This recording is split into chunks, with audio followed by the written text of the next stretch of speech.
let's do the substance. Can we do that? Because we've had a lot of dust kicked up. Ms. Williams, you heard the call with your own ears, right? Yes, sir. Not secondhand, not hearsay. You heard the president speak. You heard his voice on the call. Correct. And your conclusion was what he said about investigating the Bidens was, your words, unusual and inappropriate, I believe. Am I right? That was my testimony. And Mr. Vindman, you were treated to a July 10th meeting in the White House where you heard Ambassador Sondland raise investigations, conditioning a White House meeting on that, investigations that you thought were unduly political. I believe that's how you described them. And you went to NSC Council and you reported it, right? Correct. And then later, you too were on the White House call. Am I right? You heard it with your own ears. Correct. Not secondhand, not from somebody else, not hearsay, right? Correct. You heard the president's voice on the call.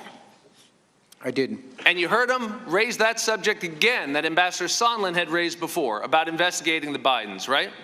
I did. And I want to ask you, when you heard him say that, what was the first thought that went through your mind?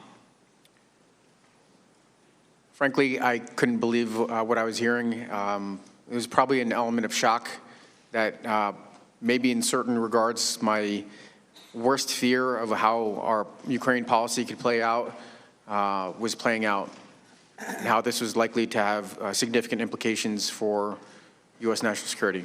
And you went immediately and you reported it, didn't you? I did. Why? Because that was my duty. You still have your opening statement handy? I do. Could you read the last paragraph for me again? Not the one, the very last one, the second to last one. Would you read that one again for me? Because I think the American public deserves to hear it again.